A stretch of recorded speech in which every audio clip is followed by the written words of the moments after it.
Hello, and welcome to Hero Talk. That's what I'm calling it for now. If you don't like the name, get over it. Anyway, thank you for tuning in. I'm Christopher Arangio. This 10 or 11 or maybe even 12 episode podcast series is dedicated to my labor of love, healing heroes. I say 10 or 11 or 12 because right now I am not sure who we're going to be able to interview and not interview. As of now, we have recorded 5 episodes and they are ready to go. They will be released every Friday. But yes, this podcast is dedicated to my project Healing Heroes. I've been relentlessly working on this for the past 2 years. It stemmed from an idea I had in college from a feature film script. Then I had an idea just to make a short film. Then I had an idea to make it a web series. Now I'm trying to gather up all the things that I need to pitch it to television networks. So if you happen to be listening, Netflix or Hulu, please holler at your boy. For those of you who know nothing about Healing Heroes, it's a comedy/drama that focuses on a therapist that specializes in treating superheroes and villains. I've said that so many times right now, or by now, it's become second nature to me. But it's on YouTube. So if you have time after listening to this podcast, please go to YouTube, type in Healing Heroes, and you'll be able to see all the content we have, from table reads to the actual proof of concept itself, and to other little funny promos we've done in the past. Now, for this podcast, we plan on interviewing some of the writers, hopefully all the actors, and some crew members that worked on the proof of concept. And now, for most of the podcasts that I will be releasing, I will be the host. I will be hosting them, and I will be interviewing, my fellow actors I directed and co-workers on set. But for this one, I'm going to be interviewed. And I'm going to be interviewed by my buddy from high school, Steve Hanisch. Steve Hanisch is a writer and a movie lover based out of New Jersey as well. His feature film, Viet Cong, was selected to participate in the 2016 Beverly Hills Film Festival. I thought that was pretty fucking cool. Viet Cong is a mixed between... It's like if Mel Brooks made a war movie. It has that feel. It was really awesome. And we also have something else in common that is pretty much crucial in any friendship. We are both sports nerds. Anyway, I hope you guys enjoy our first episode. And I'm going to give you a premature thank you for listening. But if you did not listen to it, then that thank you means nothing. Anyway, here's Hero Talk.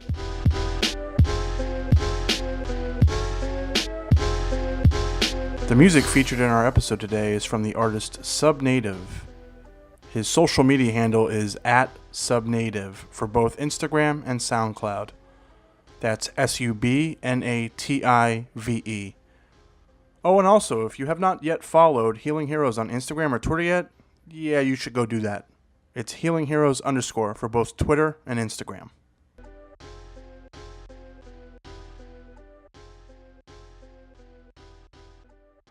So what's going on, guys? This is the first podcast episode, as you heard in my intro, but I've recorded a few of them this week. Happy Friday. I'm here with Steve. What's going on? He is the guest host this episode and most likely for the last episode. But yeah, so really quickly before we get into Healing Heroes, Steve and I went to high school together. Yeah, a long time ago now. In 2006, 2007. We're a bunch of old people, I guess. Yeah. Can't tell that to actually old people, though. They get offended. Yeah, I've been told I'm officially in my late 20s now, and that doesn't feel too good. It doesn't. It's better than early 30s, I feel like. Yeah. Well, it was last October. We linked up, played some basketball. I had seen Chris was doing the whole Healing Heroes thing, and I was really interested to hear about it. So after basketball one night, I just asked him, and you gave your spiel about it, and I was like, oh, that sounds really cool. If you ever need help doing it. And I think you were probably thinking like, okay, I could use this PA around. But then you found out I went to school for film. You went to William Patterson? Ramapo. Ramapo, sorry. Okay. Like you said, I had no idea you were doing film. Right. then you sent me 2 feature films. One was called Stacy. One was Stacy and one was Viet Cong. I read Viet Cong, and to me, before you get into it, sorry, it had a very Mel Brooks feel to it. Well, that's what, and I stole that from you. I made up business cards, and my tag for Viet Cong is, what if Mel Brooks made Apocalypse Now? Last year, that actually got accepted into the 2016 Beverly Hills Film Festival. I don't remember. I have a shitty memory. Do you? You didn't end up. You couldn't go out to LA for that. Yeah, I right? didn't end up being able to go out there for it. I couldn't sell myself like a common street whore. Oh yeah, then you can't go to LA at all then. Right, exactly. But for screenplays, it's a little different because you don't have like a screening time, a screening place. You know, you can't go out there and be like, come watch my movie. Yeah, see, I don't even know how those festivals work. From what I gather, you basically just go and you party for 3 days. And in between that, you network and say, come watch my screening. But because it's a screenplay, you can't be like, oh, it was great meeting you. Do you want to read my 90-page screenplay? Like for this, was it something like you go out there and then like, do you have time to pitch it? No, at that festival, no, that would basically just be a networking thing. And then if you went to the gala at the end, you found out who the final 3 were. I didn't place, but it's okay. I'm really just happy I could say that got accepted. That was a big step for me. You know, if you want to be a writer for sure, you need to enter all those things. Right, and from a creative standpoint, you need something where you can enter into a festival and say it gets accepted. And you also need a place where you can go and get both positive and negative constructive criticism. Steve and I, we kind of like on a weekly basis, we go through texting each other like, oh, what do you think about this idea? What do you think about that idea? But mainly comedies. Mm-hmm. Do you watch that show Any Given Wednesday with Bill Simmons? I don't know. Well, Danny McBride was on. They were both talking about how comedies are not respected by the Academy. And Danny McBride was just saying, like, you know, because you act a fool doesn't mean you're not a good actor. Right. There's a reason why it's called a comedy. If it makes you laugh, then you should garner respect for that genre. There's no drama/musical category. Like, why is there comedy/musical when only the musicals win? Why was The Martian up for Best Comedy? Because it was a joke that it was even nominated for anything. It is, yes, it is. But Steve and I last winter filmed and we co-wrote a piece called Y2K. Some of you guys may have seen it online. We put it on Facebook. Michelle, who's the DP, a cinematographer, helped us shoot it at her house with her boyfriend Daniel. They're great. Hi guys. Hey guys, hopefully you hear it. And Eric was the 3rd person in there, repping the Tiki Barber jersey. I hadn't been in a thing like that, a short, since college, so that was a lot of fun. Yeah, I remember prior to that you showed me a few things, and I was like, wow, like our sense of style and comedy are very close. I mean, who else can I joke with when I reference somebody like Donyell Marshall, and you know who I'm talking about? 15th man for the Cleveland Cavaliers in like 2007. And like no one, yeah, Donyell Marshall. Like I don't. He probably doesn't even know who he is anymore. Did he ever retire? Did he just disappear into China like all the NBA stars? Don't they get paid more over? They get paid more than the Chinese players, but still much less than the NBA.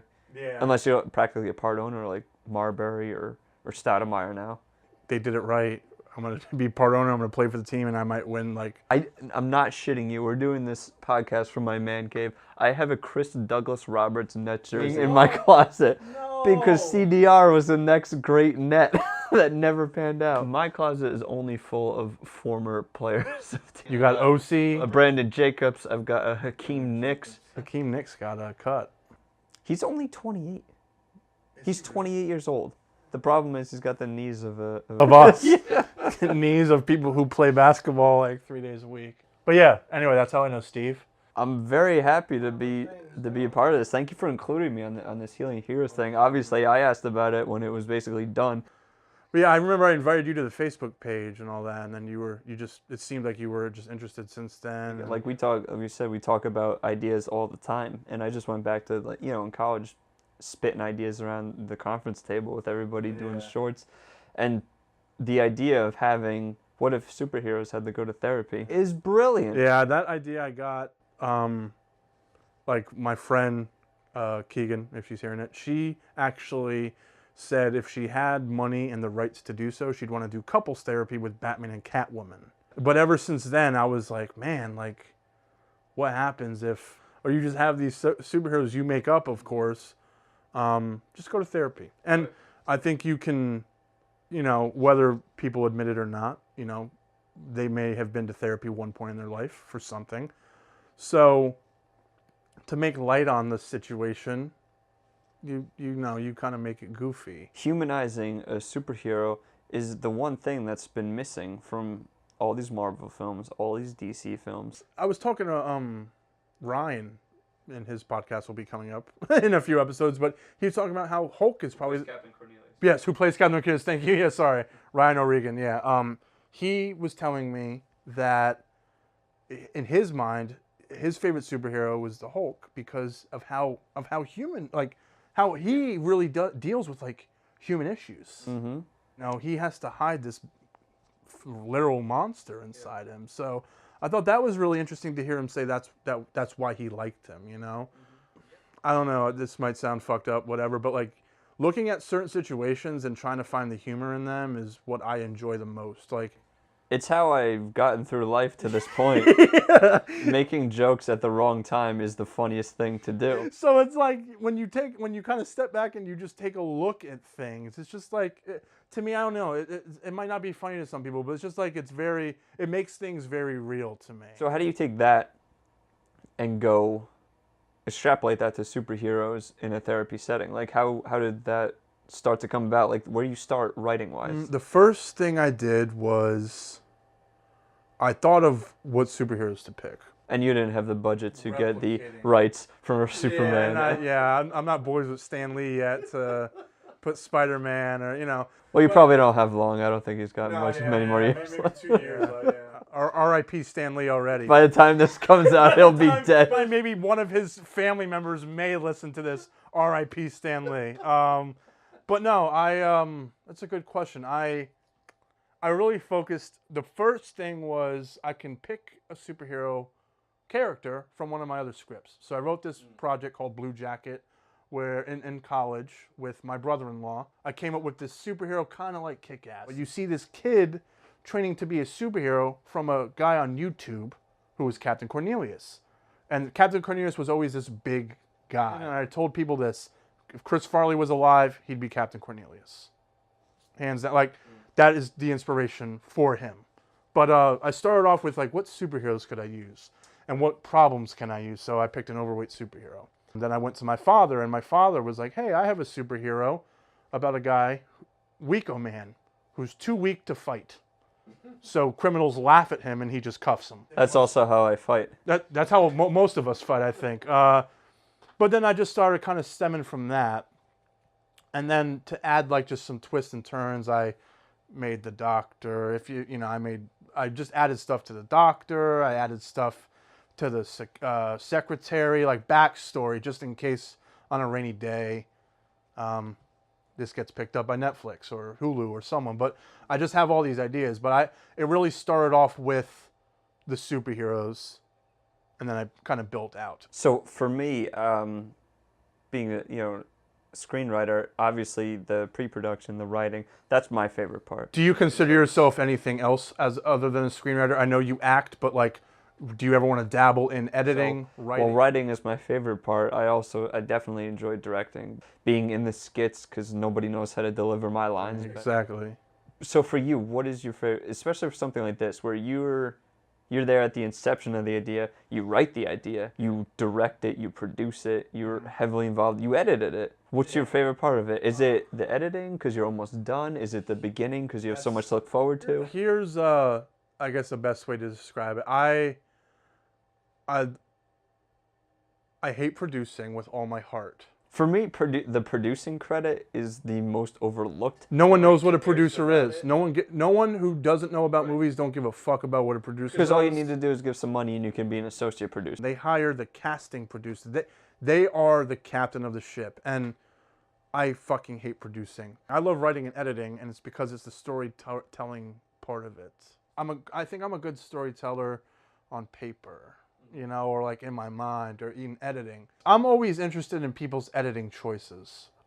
Why they keep things, why they don't keep things. Some people might be like, oh, I just didn't want to make another cut. Because even when people ask you, why did you choose that shot? Why did you choose that edit? And you have to kind of, you always want to try and sound smart, but really for editing, I love the shot. I love the editing. Like, let's say, like if someone was filming this right now, and I'm talking and my voice is off camera and it's focused on your reaction. I kind of like when editors leave that or something like that. You're showing the reaction of stuff. So I think that's good. But to answer your question, I'm sorry. My favorite part, honestly, for this was, believe it or not, being on set.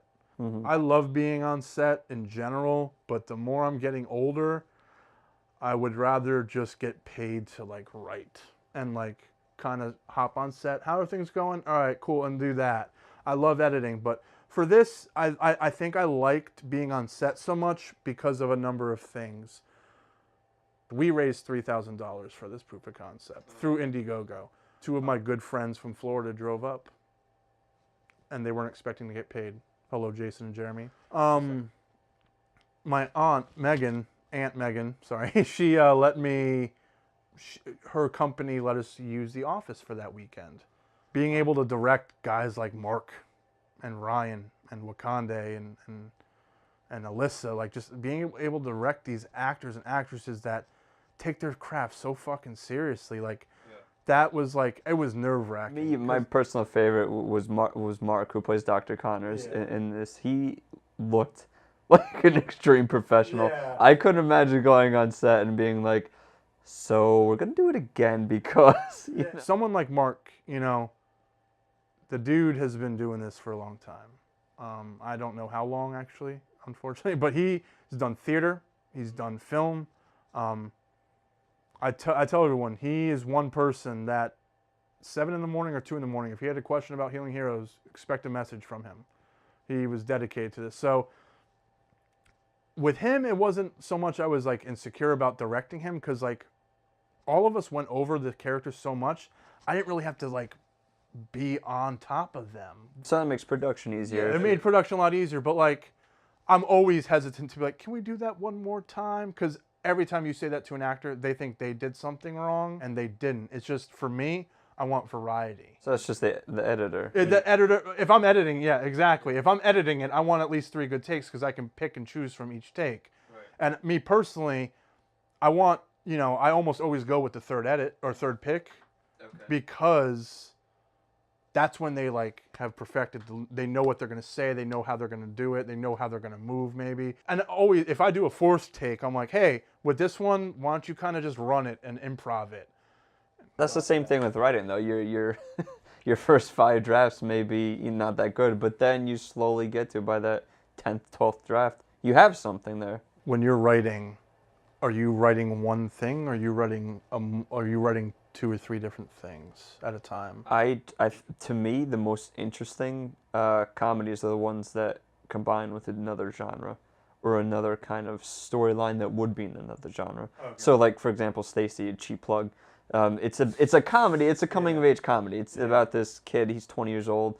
He's trying to find his way. He's trying to find a job, trying to find a girl, all that stuff. He's infatuated with his MILF neighbor. But the husband is in the mafia.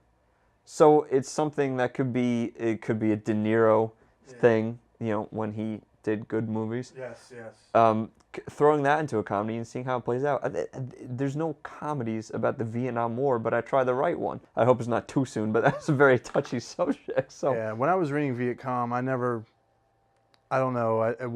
never felt like a too soon thing for me. It was more focused on these characters. Any great TV show ends up being about the characters, whether it's Lost or Friday Night Lights. I just finished Friday Night Lights. You did, for the first time, you just watched? I've watched the first season in 2006, and then I go through weird phases where like I've only watched like the first 8 episodes of season 2 of Daredevil. Wait, you still haven't finished it? Exactly. You said that last time we hung out. It's phenomenal. All right, Seinfeld. What are you doing? And that's my awful impression for the night. That's pretty good. Now, I watched like the first 5 episodes of season 1 of Fargo, and like I loved it, but I haven't finished it. So like, so you get in too deep with too many shows. I'm weird. Like about a few months ago, I wasn't watching any TV shows. I'll watch like reruns of Friends and Seinfeld, but I wasn't like married to it. Now I'm like, 3 shows, 3 Hulu originals, Yeah. Stranger Things. Like, I'm watching Ballers the night of. Silicon Valley just ended. The fall is going to be fucking crazy, like all these superheroes. So now I'm very into it, and I don't know why. I love TV, but I don't ever want it to kind of like distract me from it. And one of my friends, she was like, "Do you even like back then, like a few months ago?" She's like, "Do you even watch TV?" Because I don't know why. Maybe because I'm really trying to focus on like writing my own stuff. TV today it's the golden age of TV. Like I'm watching the show The Night of on HBO. That looks like a movie, man. Breaking Bad looks like a movie. Like it's not my favorite TV show, but it's the best one I've ever seen. If that makes sense. yes, it is. But no, Friday Night Lights. It was on NBC, and I don't know why it got canceled. It must have not gotten the ratings somehow. I mean, I didn't watch it when it was on TV. I'm probably part of the problem, but I watched it after that, and That's why I wonder why. One of my favorite shows, Community. Like Community, I feel like It had like 3 different pushes to save the show. Yeah, it went on Yahoo Screen for its last season. And Even just on NBC, NBC, it was on the chopping block every season. NBC didn't give the credit where it's credit, and everyone who watches Community has said, "I love it." I think they hated Dan Harmon. But Dan Harmon got into fights with Chevy Chase. I was a huge Opie and Anthony fan. I still listen to Opie's show and Anthony's podcast. Yeah. But everybody that comes on the show that had any interaction with Chevy Chase ever in his career, one of their questions is like, "So how bad is Chevy Chase?" You look at any outtake of Community on YouTube.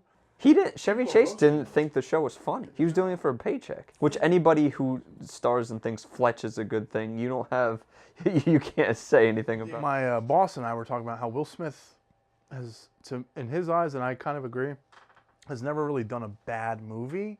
He was horrific in Wild Wild West because he did that shit for a paycheck. I think Wild Wild West is one of the better Will Smith films. Come on, like I didn't see Concussion, but he looked good in it. Concussion, Ali, and Men in Black. I Am Legend. I Am Legend, okay, that was good. Bad Boys, for what it's worth, it's funny as shit. I like Bad Boys. So do I. Yeah. And Martin Lawrence him and Martin Lawrence are great. Martin Lawrence, is he playing in China? He looks like Charles Barkley, for fuck's sake, like an ex-athlete who eats the same but doesn't work out at all. Sorry, Martin Lawrence, you're never gonna hear this. Speaking of Martin Lawrence, no, fat people. I was gonna say your star, Captain Cornelius. He's hilarious in the short. My question for you about that is, did you base his character arc off every rock star from the 80s, being that they had their time, they were huge, they went away forever, and now they're just coming back to try it again? Like I brought up Dokken. Dokken is reuniting with their original lineup, and they're touring, and I'm like, who gives a fuck about Dokken reuniting? Summer revival tour with like Foreigner and Styx and Tesla and all of them. Honestly, and I'm being quite honest with you because you asked me this question today, and I didn't look at it that way for Captain Cornelius, but that is a great interpretation because think about it. You and I, we love sports. You know, a lot of icons are retiring this year. Peyton Manning, Tim Duncan, Kobe Bryant, whether you like him or not, Alex Rodriguez. Mm-hmm. The only one who I think is going to come back and play is A-Rod. I don't know anyone personally who's loved something they've done. Like their craft. Like, I don't know any professional athletes. For Captain Cornelius, I think it's a sense of, you know, his partner died. I don't think he'll ever be able to let go of Blue Jacket. But I think it's the sense of like, he's at the point where he physically and mentally, he needs to get back in the game. We can't relate it because he's a superhero, but like, if you're really good at something and you leave it, people are going to forget you. But Kobe's 8 years older than us. He's been doing this for 20 years. Like, but what the fuck's he going to do now? Kobe, I feel like, could do anything he wants with the NBA. I feel like a Captain Cornelius is more that like third C-level tier of like the superhero. They're like I'm a huge Motorhead fan. Captain Cornelius is the Motorhead rock. They had to keep going because they still needed to get paid. They weren't big enough to just rest on their laurels. Yeah, I think Captain Cornelius, you know, wants to get back to fighting crime, but a part of me, because he is so ego-driven, he wants to be the main motherfucker in the spotlight. And I think the Sheila character played by Alyssa and Ganja Girl, there's more coming there. This episode was about Dr. Connors and Captain Cornelius, but there's so much, you can tell there's more behind. She's obviously more than just a Captain Cornelius like fangirl who just happened to be in the short. She overcomes her paranoia, although the strain he gets her is gonna make her more paranoid. You start finding out things that, you know, these superheroes start finding out what Dr. Connors is doing, and then they're like, oh fuck, I gotta cut it off. One character I wish we were able to show, but we only showed him in the crowdfunding video, was Rico Man. He's kind of a big part of the whole thing, to be honest with you. The second episode my father and I wrote is that Dr. Connors set him up to go to prison. In the 8-part episode web series we wrote, Andy's character kind of had a motive, but what I'm trying to write for like the 35 pagers, Andy's really in depth. Sheila, I'll call her Sheila now. Sheila's really in the fucking thick of things. Sheila and Dr. Connors are not related or anything, but they have a history. Okay. And it goes deeper than that. It's much bigger than, like, it's. I know I'm trying to leave some stuff out, but this Sheila and Dr. Connors their relationship goes back. I wish I showed that a little bit more in this, but that's kind of Sheila's background. Ganja Girl, you know, she, you know, the more potent strains she smokes, she'll be able to see days into the future. Okay. But her paranoia cripples her, and that's all at Dr. Connors doing. I like that.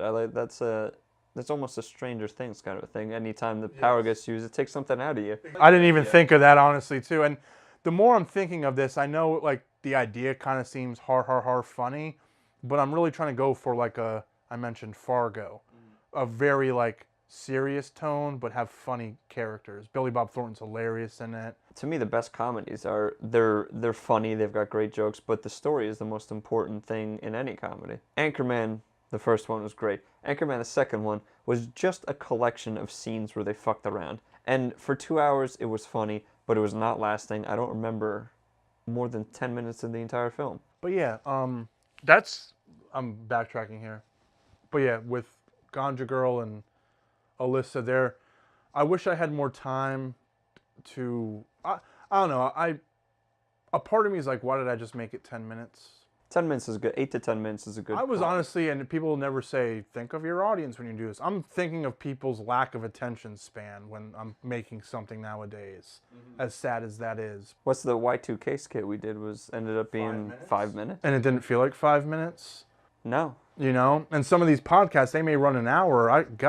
The good thing about this that there's no video. Like, people can put this on while they're working. Right. You know, I'm looking to enter this into festivals too as well. But as I was looking, you know, they take like TV concepts, anywhere from 5 minutes to 55 minutes. 55-minute TV concept. Wow. Yeah, ballsy. But either I could have made it 20 minutes and added some things, but at the end of the day, I'm happy with 99% of it. The 1% I'm not happy with is some of the audio, but that's just me being a picky person. Yeah, because you were on set, you saw everything that went wrong. Exactly. You were the editor, you saw everything that you did wrong. Well, what went wrong, what couldn't work, what did work, but, you know, some of the things we pulled off, you know, I'm really happy with. That happens in my thesis film. The second day of filming, everything from the first day got erased on the audio player. I had to do all the voiceover work, but it came out great. You would have never known. I guess to start wrapping it up, I've obviously saw it. I watched it when it came out. I just watched it again. I really enjoy it. I think it's a really cool short because you can watch it and anytime you do the first episode of something, the setup is always difficult. Any TV show you watch, any movie you watch, the first 20 minutes, whatever it is, the setup is always very difficult. I think you did a perfect job of doing all that because you don't know who these characters are. You don't know the archetypes until minute 9 of a 10-minute skit. Yeah. So the entire time you're trying to figure it out. And you may guess wrong, you may guess right, but I think it was done great where all the actors delivered their performances And until minute 9, you don't know if they're on the good side, the bad side, the indifferent, whatever. And then when it ends, you do want more. I wanted to see episode 2. I wanted to see episode 3. I wanted to start getting involved in these characters because I just figured out who they are. I guess the good thing about therapy is that you get to see new characters all the time. Yeah, so you get to see how Dr. Connors interacts with, interacts with different characters of different powers. That'll be interesting to see because I'm not giving anything away. The way he interacts with Ganja Girl and the way he interacts with Captain Cornelius is completely different. It just plays into the plot. Funny thing is, Ganja Girl is kind of a new patient, so you'd think he'd be more invested. Right. But you can kind of tell that he's this older guy who's potentially past his quote-unquote party phase. Well, it's funny because if even he when Captain Cornelius comes in, he's the same as everybody else. There's a nostalgic effect on him. I'm glad that came across because although this, I wanted to try to build, I guess I could have done this a little bit better, but I wanted to try and build, oh my God, Captain Cornelius is coming, holy shit. Then that revealing shot is this big dude. Is tremendously underwhelming, which is exactly what you wanted. Yeah, that's what you were going for. Little things like that, I find funny. I don't give a fuck if anyone else did. You know, like when Captain Cornelius, when he's like, I'm ready to get back to my old ways, and he bites a hot dog. Shit like that is funny to me. Right. The hallway scene's my favorite scene. Because you have just seasoned veterans in Captain Cornelius and Dr. Connors, and then this bright little quote-unquote rookie. Right, that hallway scene was put in there after we couldn't film a scene at a hot dog stand. So the scene at the hot dog stand was him going up to the hot dog place, a mother and a 10-year-old girl, tomboy, if you know, girl that you don't know their gender kind of thing, you know, like a 10-year-old tomboy basically. He goes up there and the tomboy's just staring at him. You know, the girl's just staring at him and he's like, what the hell are you looking at? She turns around, she's like, oh my God, you're Captain Cornelius, you're on her shirt, like, and then that is where you got to see Captain Cornelius interact with people he doesn't even know. He's like, and there was things in that scene where he's like, tell that thing to turn around, tell it to stop looking at me, you know? Captain Cornelius is definitely jaded. And Ryan made a great point of this. You get to see who Captain Cornelius really is when he's in the room with Dr. Connors. When he's in the hallway, that's how everyone else sees him. Maybe subconsciously I did write him as a person who is trying to get back into something and the game has changed. When you get to see Captain Cornelius' world unfold, when you go to his apartment, he still has a box TV. He still has 90s or 80s memorabilia. So I kind of want to show that like he is very outdated. I don't want to use stupid ass terminology like Bay or... You don't want Captain Cornelius to go, yo, I got you, fam. Yeah, what up, fam? Yeah.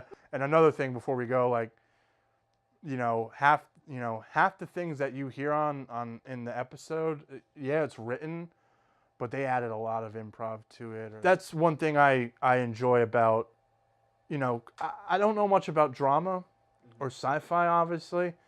I don't know how much improv is going into like a dramatic piece, but the one thing I love about comedy, and you can do comedy so many different ways, and I think that's the brilliance of it. I don't think you can do drama a lot of different ways like you can do comedy. Really, I'm excited to see where this goes, because this is the only thing I've actually visually seen of Healing Heroes. People would be stupid not to option this and get something in production, because people will automatically click on this if it's got a superhero in it. I think it's really clever, and I think people would really, really appreciate it. You should be my manager.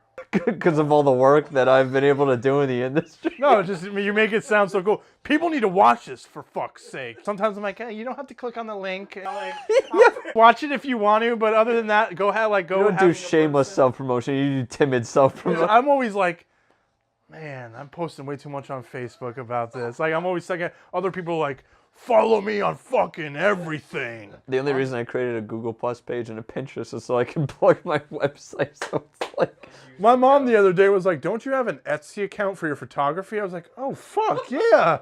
I should see if anyone bought my shit. I don't care how it come off sounding. I love Etsy. Etsy and Amazon. I live on those. I buy shit off Amazon I don't need. I bought a fucking crowbar on Amazon. When am I going to need a goddamn crowbar? I bought a sledgehammer. When am I going to use a sledgehammer? Because I could get it. That's why. Oh my God. I can't even breathe. But no, man. I appreciate you taking the time to interview and talk about it. Absolutely. This was a blast. I'm happy to be a part of this in any way. Also, congrats. You're getting married. Yeah, I'm getting married in September. But honestly, after the wedding and the honeymoon, if you're around to even be a guest host, man, I'd love to have you. Yeah, anything creative, I'm always down. Definitely, man. Well, I appreciate it. Thank you. All right, take it easy, people. Steve is a great host, and he's going to be back to host some more episodes for sure. If you could do me a favor and follow him on Twitter and Instagram, because also, he's a movie lover, he's a film writer, and, anything we're going to collaborate on, you should definitely follow. So his Twitter and Instagram handle is Sandwich Hanisch. That's capital S, Andwich, and then his last name, Hanisch. Every Friday, we're going to be releasing a new episode of Hero Talk. Next week, I interview our lovable superhero, Captain Cornelius, who was played by actor Ryan O'Regan. One of our episodes is going to be dedicated to you guys, the listeners, and the fans. So if you have any questions about what you hear in the podcast, about what you've seen in the proof of concept, about how anything got made, please email us. Our email is healingheroes15@gmail.com. The H is both capitalized in healing and heroes. I really would love to hear from you guys what you thought about anything you've heard so far. Once again, I'm Christopher Rangio, and until next time, this is Hero Talk.